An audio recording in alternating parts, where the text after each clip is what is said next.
Hi, my name is Peter. Welcome to Season 2 of Entrepreneurs Anonymous. Entrepreneurs Anonymous is brought to you by Craft, a business aimed to help freelancers run and manage their business.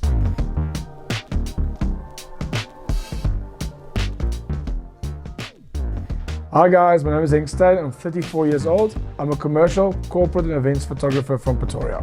Hey everyone, my name's Kooldrink. I do everything audio. I make music, I mix music. Everything on radio that sounds good, that's what I do. I'm 22 years old and I'm from Harare, Zimbabwe, but I grew up in Joburg.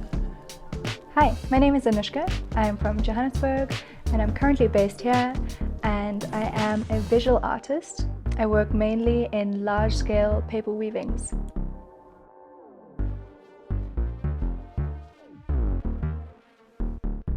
Okay, so we've had some very cool stories about your big break. How did that turn into too much work, or bigger opportunities and more opportunities and trade-offs and all that jazz? I won't say per se that I got a whole bunch of work from that. So reaching my start, and this also I think a life lesson when you start out, especially in photography. I was never set on doing corporate, commercial, whatever. I was very open to doing weddings, this, and this. And I think as I started getting more into the commercial corporate field, I saw that I actually enjoyed doing this. Even though that it's TV and media, it still falls underneath that umbrella. And from there, I don't know, it grew into a word of mouth space where people also be like, listen, I got a corporate event, or listen, do you do corporate headshots? And it's still snowballing from there onwards. So yeah, I think that's the best way of describing it, word of mouth. Right. Okay. But I mean, that is the game, right? So yeah. you get known, and people refer people, and I mean, I think you guys are all on the way there, to be honest. Really. Yeah. But I mean, Paris doesn't just happen. Yeah, like Paris happens. Guys, there's Venice literally starting tomorrow. Oh, drop it. Oh, but When's Milan happen? Exactly. So that's what I said. So there's very cool stuff happening. But there's definitely a lot more time for more to happen. Yeah. There's always space to grow. For sure.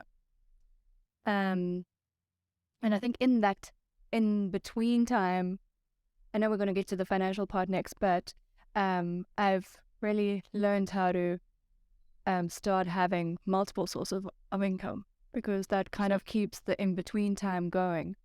But that was a concept that I took a long time to adjust to. And yeah, so now it's kind of figuring out time in that way. Right.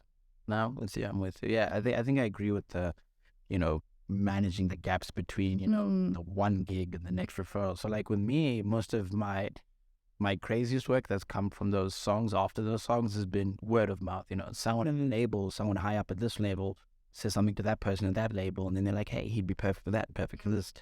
But, in my industry, it's based on hype.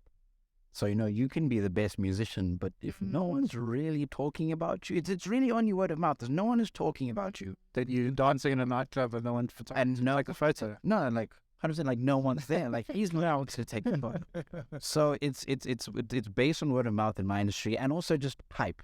How many people are talking? It is true about the hype thing. I can vouch for it. Like when I was working at Altitude, for instance, there was a guy, I remember actually at Blue Room, you might know him, DJ Dilutes. Like, Dilutes, yeah. Plays on So when I met him, I just met this guy randomly in the club. It was a Blue Room, and it was like, can you take a picture of us? And I met him, and yes, that guy worked hard. He's now, when I saw him a lot more at Altitude, he wasn't that super busy. Now, if you go to social media, he's traveling the entire SA through, even to Mozambique. But it's hard work. Like he says, you need to have that hype train going, but it's not just hype. I think the hype, your work ethic and your work needs to combine with the hype. It's not the same, I think, with photography, because at one stage I was also shooting models a lot to just get more name out there. And also at one stage I was shooting a lot of parties. But the problem is, and I think this is back to what we were discussing earlier about social media, is if you can't keep the thing rolling, the machine, then after people forget about you.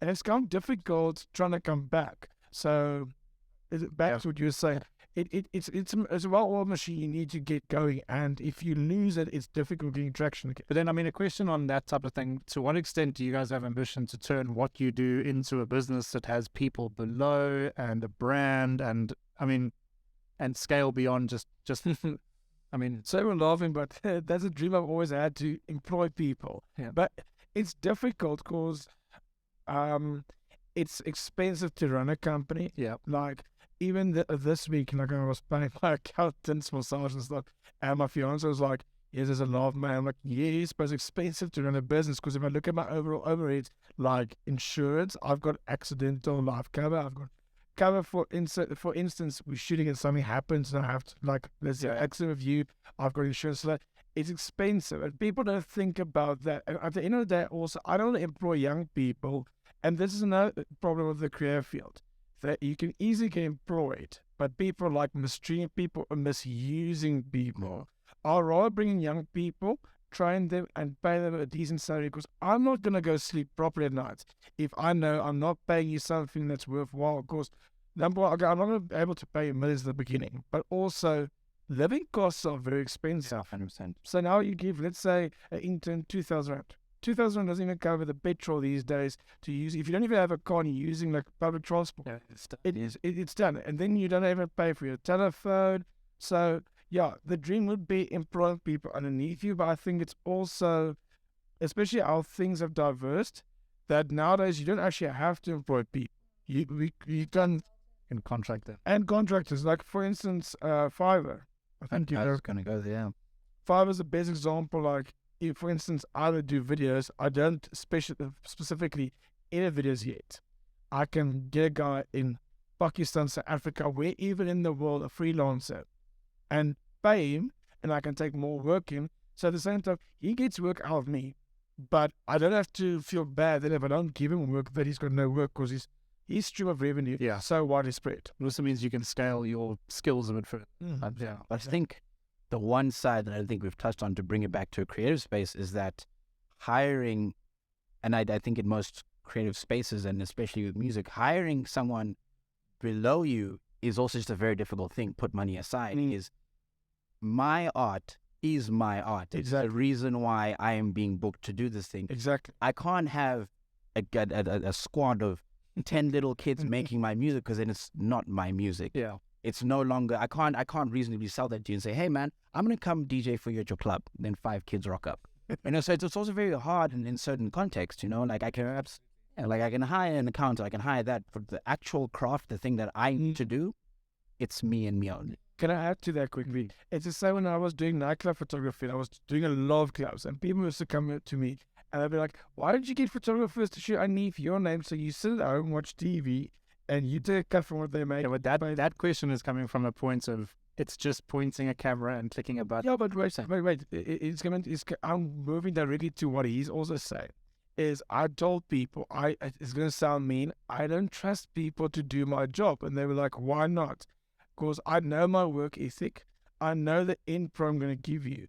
Like, it's the same with him of producing, or same with you creating art. Like, no one's going to make exactly the same music or same art or same photos as the three of us. Now, someone else goes and does the work, and you have to edit, and you say, then you're like, oh, hell, this is not up to standard. How do I tell my client you paid for A and I'm giving you Z? You know what I mean? And so that's exactly what he's saying about, now he's saying, look, kids to do your job, and at the end of the day, you're actually selling an underqualified product, basically. Yeah.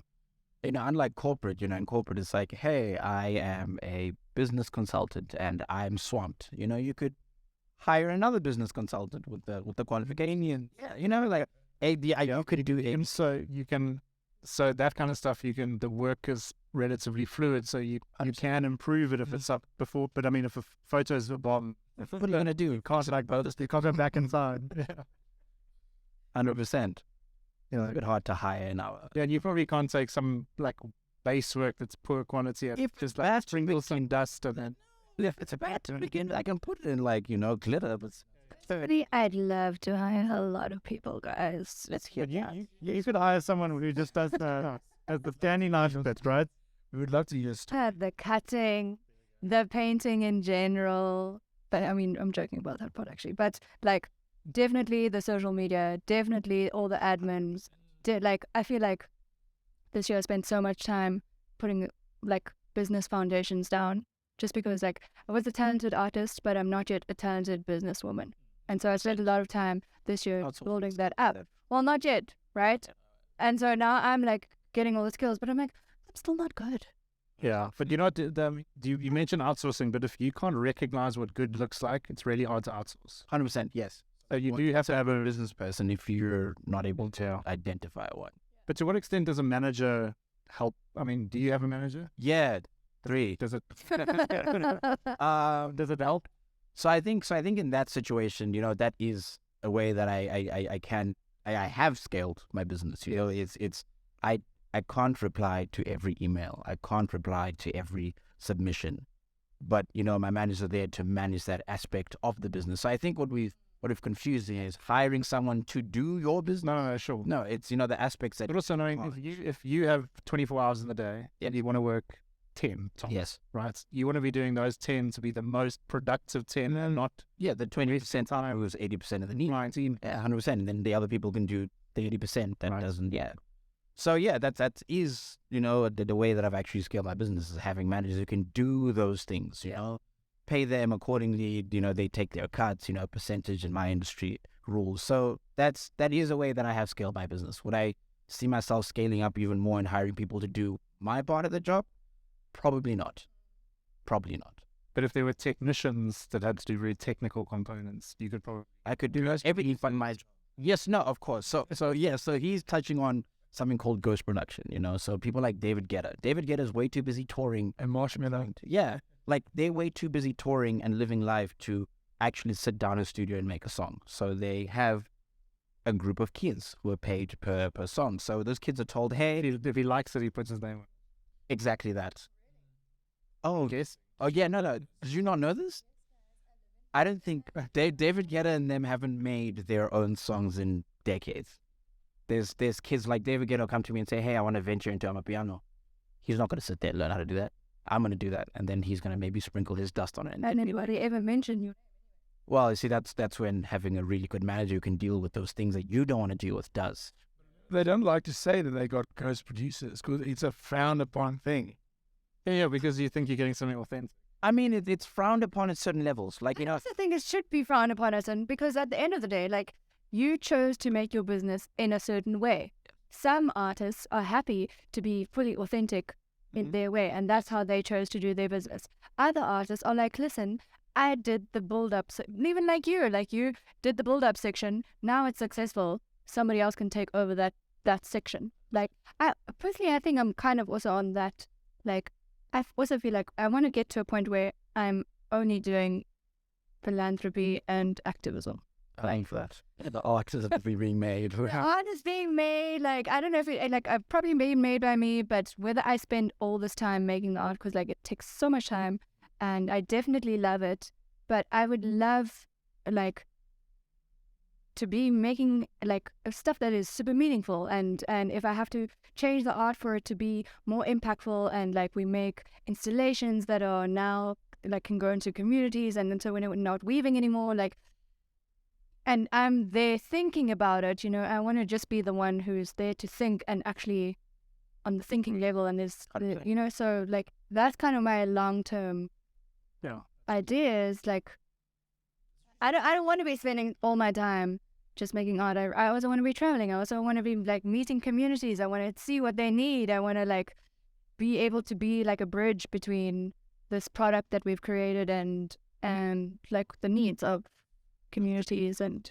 yeah, It's like the same story I've had, and I've spoken to my fiance about this, other people as well, about wishing it. What will you do if you win the lotto tomorrow? And I said, of course, I'll keep on working, but I'll do more things that I want to do. Sure. I might even then say, cool, now that I don't have to financially stress about it, because I'll invest the money, not go and make it rain.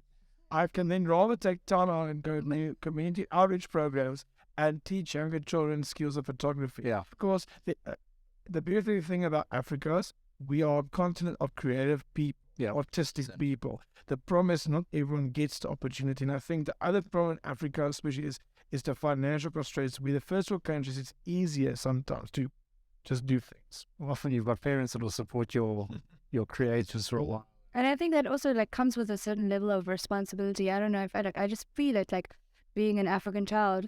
At some point, there just comes this responsibility that it's like, okay, it's time to give back now. Yeah, no, 100%. But that's Like- the same as, being, becoming, like, if you put that on a micro level and like becoming the first, like, real breadwinner at home, like, those your parents who raised you.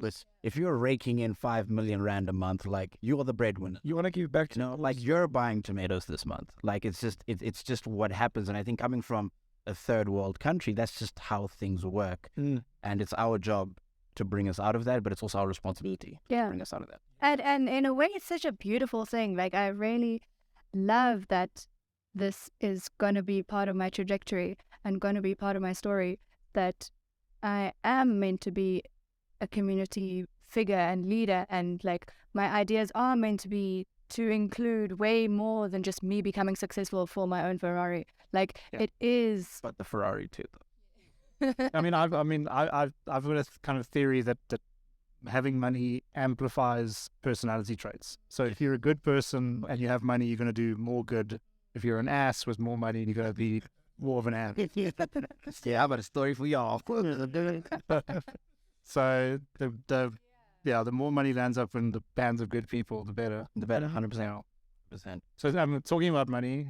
Where have you dropped the ball? You first. I mean, you were No, you did check. at the edge. I'm like, I spent $1 million rand on this kid. It's such a story. I'm Will Smith. You're from Will Smith as well. So, I think as a creative, I keep using the term creative, but I think as just being young people in our fields and being creatives, you're probably at the top 10% of your field at such a young age. Like someone in corporate, you go to school and you get a degree, you're starting at the bottom. And no matter how hard you work in 5 years, you're not at the top. That's just not how that works in the corporate ladder. But in the creative world, you can start today and in 3 years be very well in the top 10%. But what that comes with is responsibilities and things you need to learn. And also, you're still a kid. Like, No, you're a child. yeah. So like it's a thing of, in the corporate ladder, you're going to make 5,000 rand for the next 2 years. And the next 2 years after that, 10,000 rand. Now you know how to manage that money as it comes in. But going from, I guess with my story, it went from like the Tuesday we dropped the song, I probably had like 1,000 rand in my bank account. And I was, I was happy. I was like, I've got a place to stay. I've got 1,000 rand. I want to go get some food. I'm cool. To like, the next month of that life, seeing like 100K in my life. Like I'd never seen that type of money. So like it was Such a short time. no. So Yeah. like this type of money. So like 100Ks were coming in, and like at some point they were comfortable.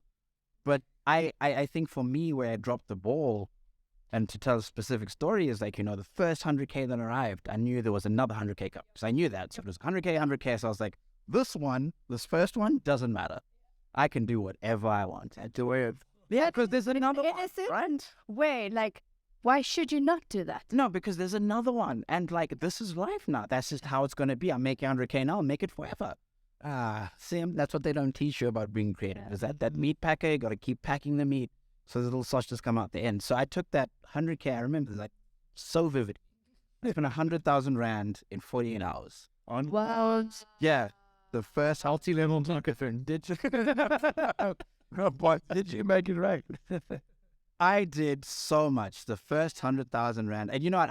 I'm proud to tell the story. Like I always tell my girlfriend that my kids, I'm going to tell my kids the story of like, when you get your first 100K, you better spend that because that's the chance you have. Yeah. I After that, there will be responsibilities, and you'll think about things differently. always say this. First big money you make, go and spend that so you can get that shit out. Yeah, but you know what's a bigger mistake with that first 100 is spending 500. Oh, yeah. Okay. I hear. Because that's where you get the creditors come. Yeah. No, 100%. So I'll also see those extra hundreds coming. No, Knock them off. So we'll advance that to you. Ooh, that's the dangerous. No. So the money I was making was mine. It was proceeds of work. And the first 100K, I'll never forget, the money landed in my account. I had sent the invoice like 2 days before, and I woke up that little F&B little notification. I woke up 9 o'clock fresh. Look at that notification. The day it was coming in. No, so I'd sent the invoice, and I just, and then I saw the notification. The first thing I did, check my phone. How many zeros? We count the zeros? Yeah, no, like I'd had 1,000 and maybe 10,000 ever in my life. And then I went to 100,000. I woke up this, you know that feeling when money hits your account and you wake up, got that spring in your step. I woke my girlfriend up. She was like, hey, what do you want for breakfast? And I was like, don't worry. So we going for breakfast. And I went to like Marvel and we got this crazy breakfast. I think the bill there was like $1,000. And I was like, yeah, that's easy. I had tipped the person like $500. And I was like, there's more. Hey, we're great here, you know? And then ended up in Santon, walking around. And, you know, the world was my oyster. Like everything I wanted, if I saw it and I wanted it, I bought it. And then I ended up... I'm guessing you didn't want to drop 30%. No, that continues after it. Okay. That got to Santon, and we were walking past this high-end like designer. So I've never owned a designer in my life. And we walked past the store and there was this really nice fur coat. My girlfriend was like, that's a nice coat. Like we always just go window shopping. She's like, that's a really nice coat. So I'm like, yeah, let's go see it. And we walk in and it's a Balenciaga. I'd never been inside one of those stores. I didn't know, like I knew clothes were expensive, but I thought a fur coat would have been like, you know, 10K, you know, like I'd never worn designer before. Are you sure? It sounds like a lot for... No, 100%, but that's what I thought designer was. And we walked into the store and I was like, yeah, man, how much is this? She likes it. And he flips the price tag and it's like 50K, 50, 54, I think. So immediately everything stops and I'm like, whoa, no, thank you. And then he's like, but let me show you around the store. And he starts walking me around. He takes a jacket. No, he takes a jacket. It wasn't his first time. No, like he takes the jacket off and he puts it on his shoulders. So now he's walking around with this jacket, showing me the rest of the store because I've picked it now. And we get to the cashier. Now my girlfriend. No, that's the experience, 100%. Is it? Like, you dream about it for a little bit, then it comes into your life, then it's like, well, now it's the opportunity to have that experience. So get into it. Yes, it's risky. Yes, I might spend all of my money on things I like, But each your shouldn't have, but I'll have it. Yeah. So we get to the cashier. My girlfriend's pulling my arm like, let's get the hell out of this store. And I'm standing there and I'm like, oh, if there's a time, it's now. And she looks at me, she's like, you're right, but I don't know if this is the time. And I was like, no, this is the time. And swiped the card, got that and a few other accessories and came up to like 60, 70,000 Rand. Swiped the card, declined. So I'm like, relief. No, I've got the money. I've got the money. And then the guy's like, no. What was the look on the salesman's face when he saw that? He was calm. He's the one who was like, no. I'm sure you have the money. Just check your daily limit. And I checked my daily limit because I've never seen so much money in my life. My daily limit was like 10K. So I had to like up that. And F&B calls me and they're like, hey, is this you? I was like, yeah, no, it's me.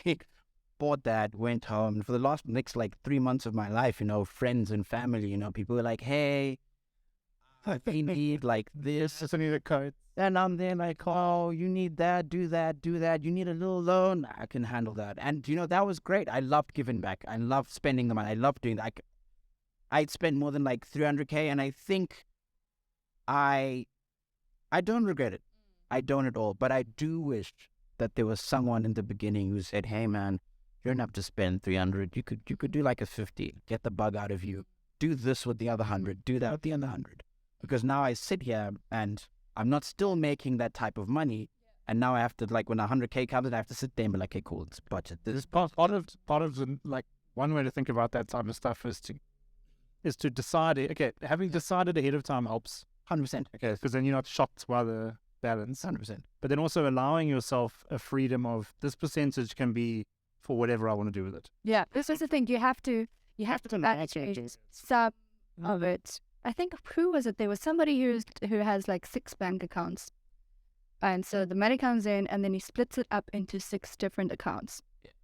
And so we can go into it now, but like one of them is actually, like, I think it was 5 or 10% is for play. Yeah. And you really have to spend it on play. And I think that's so important because otherwise, like, you have a sense of this money, but there's no, like, so real sense like of the I fun think of they this call money. it the jar system or something, but there's something like 5 or 10 for play, 5 or 10 for giving, Yes. which is different to Yes. play. Yeah. Your financial freedom account. Yeah, then you've got your future stuff and then your commitments and food. This exact conversation. Would I have had that? It would have been really helpful. You know, Yeah. I have left that experience knowing the value of money. I feel like I understand. Could have been worse. Yeah, no, like I understand what 100K is, how quickly it can go and Yeah. what it can do. Yeah. But I wish I didn't learn in that. Yeah. Of course, you have to bump your head to learn things. I also, my first one, like, it was also like, all this money. And then I was like, oh, should I owe this person? Because like that's, starving artist where I was at. And so I was like, okay, paying back all these people. And then it was like, okay, now it's all gone. Like I'm back at where I was. At least I'm not owing anybody. But paid a lot of big money. Like, Yeah. But do you like the feeling of being in debt to others? being in debt to others. I don't mind being in debt to the bank. Like, is that a saying with like, if you owe the bank 10,000 rand, that's your problem. If you owe the bank 10 million rand, that's their problem. Okay. Yeah. 100%. yeah, I think I'm still developing my relationship with debt because I've recently shifted it over to bank and not friends. And even just the idea and concept of debt in general. But I guess like all these things, again, it's like such a taboo to be speaking about money. I even know like once I really started getting a hold of the money situation, I was like, okay, I need to start teaching artists because like people need to know. Like, we had that experience, but had you known, and when you go on Google, millions of people have had this experience and they're actually all there teaching you. 100%. I think the biggest one, there's the spending the money. That's cool. That's a personal thing that I've learned. Spend the money now. I know not to do that. But the one important thing that creatives don't get or don't end up learning is tax. I remember getting a big. How did that go? So this was early on this year. So it's been like a year of this stuff happening. It was kind of slowed down like December last year. But come like March, I tried to swipe for something and got declined. Called the bank like, hey, your account's frozen. And I was like, well, why is that? And they're like, we just need a tax clearance certificate and we're good. And I was like, what? A tax what certificate? And then I had to get a tax practitioner who then was like, hey, you owe SARS X amount. We can do this, we can do that. And it was a big figure. And it was a figure that I didn't have in that moment. Because remember, it's all the accumulated money. Yeah. And now they're asking for it at one point. And at some point, you had that money on you at once. But when they asked for it here, you didn't have that money. Yeah. And, I had to learn the ins and outs of tax. I had to learn that, like, hey, I work from my home, so part of that can be written off. Remember that lunch we did? Yeah, that was business.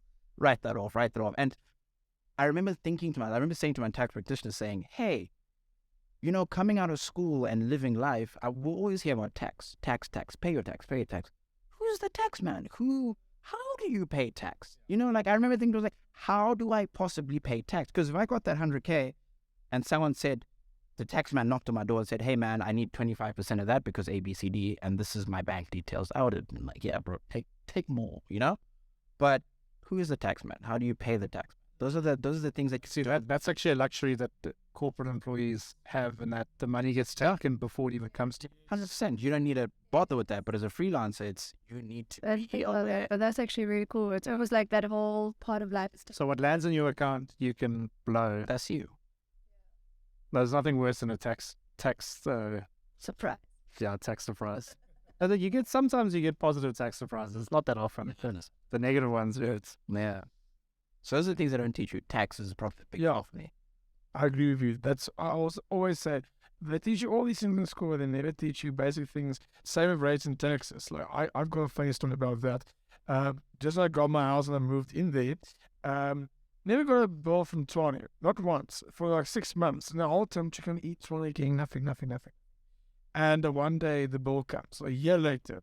And I've started paying normally, and suddenly miscellaneous funds, and it went from, let's say, the rates taxes were 850. It went to 5,000. My God. And I'm like, excuse me? And I called them. I'm like, what? Because miscellaneous funds sounds like Monopoly. Yeah. They're like, oh, is there 6 months you didn't pay? I'm like, you didn't invoice me. Now, sorry, sir, that's your problem. So I had to go please, Tshwane, can I make a play? Because I don't have that money now just to fly. Because remember, like he said, you budget. Yeah, 100%. Yeah. Like they were like, cool, you pay 50% on the rest you. But still, like, again, no one teaches these things in school. And so I'm budgeting stuff. And it's actually basic things that you're supposed to be taught in school. And then you get in the real world and you're like, but how do you guys... Luckily, we do live in the time, like on the positive spin, we do live in the time of university, of YouTube, and Google in general, and just want to let everybody know out there, you're not screwed over. 100%. But the problem is you need to try and learn the stuff before it's too late. Oh, yes, but also, how do you know what you don't know? Exactly. Like It's very, even now, like, I'm on this quest of trying to teach money to financials because I'm like, I just have some knowledge, guys. Trust me, like, there's stuff. But I'm also like, I have no idea what the fuck I don't know. Yeah. 100%. I could be the worst teacher for you. 100%. But I think also in the creative space, I think it's a bit difficult to put your mind to learning, you know, money management and tax and whatnot, because it gets boring too. But there's also the thing of, like, in a corporate space, like, we're working together with both interns. There's someone above us and he's just bought his first car. And you hear him in the office complaining about, oh, I had to pay this, I had to pay that. Someone just bought a house. Oh, hey, I had to pay rates and then they didn't bill me. And you get to learn these things. But in a creative, I'm 23 and I was dealing with the tax man. Another creative who's 23 doesn't even know there's a tax man because they're not making that much. You could be 23 and you just bought your first house. So things are very much not linear. So you don't have these lessons to learn from your peers. I think basically is everyone's, and I always say this, everyone's got their own route and path in life. Like, everyone has to go through different things and stuff. It's, for instance, let me tell you my biggest flaw with money. It's actually a very interesting story. So this is also how I met Felix. When I was younger, I always loved music, back to taking bands and photos. I started getting to the whole DJing thing and doing events, but the events thing started with bands and then with DJ. And you would know as well with gigs, it's like a roller coaster. One evening you make a lot of money. The next evening you lose a lot of money. So there were evenings where I made a lot of money. And yes, one evening I'll never forget, I did the whole Scrooge McDuck, where there was stuff in my bedroom, yes. Woke up the next morning with the money there, okay? Exactly. And it was still there. And then there was an evening where I lost 13,000 rand. How do you lose that money? Book DJs and no one pitches up to your party. So he's paid me 13,000. Oh, I see. But still, it's not fun losing 13,000. Sure. And then you invest time and money into sound and lighting. I never had a big rig, but you know what?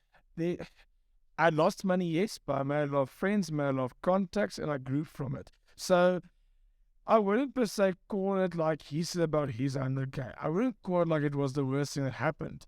But also, back to my business, I always said to myself, if I maybe took that time I shouldn't call it wastage, but wasted on DJing, trying to do events, all of that, and maybe took all the time and energy and focused on my craft, Yes. I might be 5 years ahead. But then again, I might not have met all these amazing people in my life, and all these opportunities that came. Same with, like, when I told you I was at a music festival, I was DJing at the music festival, and there was my friend and his girlfriend, introduced me to the correct people. So indirectly, I think things, like you said, things happen for a reason. There's a time and place for things to happen. But also, I think with the money thing, it comes with age as well. It was like this, like when it was Black Friday, I even made a status on social media saying, Black Friday is just an excuse to get you some unnecessary debt. I do understand if there's a food special or there's a good discount camera gear. But supplies. Yeah, but then don't know, but then you get that run directly to the liquor store because it's so cool. They're 20% off on your brandy, and you lean there with a trolley that's like 10,000 rands worth of alcohol, and you're like, you know what I mean? They say, no, and I'm gonna have a good Christmas. yeah, but like it's the worst financial investment. And I had this discussion with someone else who was listening to me. I said to her, like, you can rather take the money and go buy food for your family or keep it. Specials always come and go. But like I say, I think it comes with age because like my business now is at the point where it's growing where I want it to go. But again, you need to look out for things like the cleaning supplies. But mostly January, you need to plan for the unfortunately our industries are so volatile. Yeah. One moment it comes in quickly and next moment it's gone. Entrepreneurs Anonymous is brought to you by Craft, a business aimed to help freelancers run and manage their business.